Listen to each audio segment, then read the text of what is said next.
He was born into poverty. No wealth. No education. No future in sight. Yet from nothing, he built the most luxurious car the world has ever known. This is the story of Henry Royce, the man who turned hardship into perfection. Henry was born in a small English village in 1863. His father owned a flour mill that soon failed. The family was left with nothing. Hunger was normal. Struggle was daily life. At 9 years old, Henry was already working. He sold newspapers and delivered telegrams. His meals were pieces of bread soaked in milk. His bed was the floor. Poverty taught him how to survive. But curiosity taught him how to rise. Henry had almost no formal education. But he had a rare gift. He loved to understand how things worked. He would take broken machines apart just to learn how to fix them. He was not born with opportunity. He built it one screw at a time. An aunt saw something different in him. She paid for his apprenticeship at the Great Northern Railway. Surrounded by steam and steel, Henry found what he loved. He studied how engines breathed, how metal moved. But soon, his funds ran out. He had to leave and face the world again. He did not complain.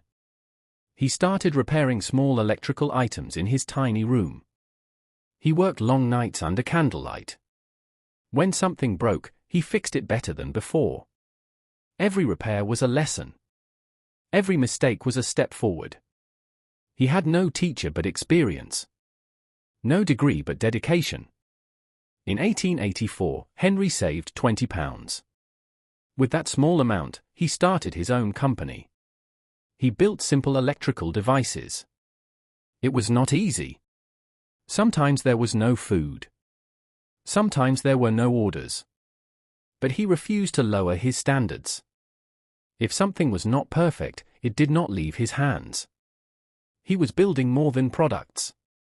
He was building a reputation. When the electrical market began to collapse, Henry saw a new opportunity. He bought a cheap French car. It was loud, shaky, and unreliable. Most people would have driven it and complained. Henry took it apart piece by piece. He studied every error. Then he decided to build something better. In 1904, he completed his first car. It ran quietly and smoothly. The engine was balanced. The design was elegant. When people saw it, they were amazed. That same year, he met Charles Rolls. Charles was the opposite of Henry. Wealthy. Confident. A man from high society. But when he drove Henry's car, he said it was the best machine he had ever seen. They formed a partnership. Charles would sell the cars. Henry would build them. Together, they created Rolls-Royce. Their cars were more than vehicles.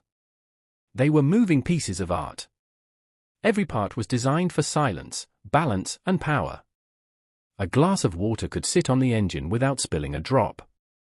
The world had never seen such precision. Rolls-Royce became a symbol of excellence. But greatness always meets loss. In 1910, Charles Rolls died in a plane crash at only 32. Henry was devastated. Yet he refused to stop. He continued creating and improving. Even when doctors told him to rest, he kept sketching new designs from his sickbed. He worked until the very end. Henry Royce died in 1933. But his spirit did not die with him. The company continued his mission. During the Second World War, Rolls-Royce engines powered the planes that defended Britain. His passion for perfection helped shape history. Today, Rolls-Royce stands as a global icon. Worth billions. Desired by the rich. Respected by all. But its real value lies in what Henry left behind. His lesson was simple. Take the best that exists and make it better. When it does not exist, create it. Henry Royce proved that true luxury is not about wealth. It is about discipline. It is about care. It is about refusing to stop until something becomes perfect. He turned poverty into craftsmanship, pain into purpose, and his name into a legacy that still defines perfection. This is how a boy with nothing created the car that means everything. This is how Henry Royce built Rolls-Royce. If this story moved you, subscribe and let's keep exploring how ordinary people build extraordinary legacies.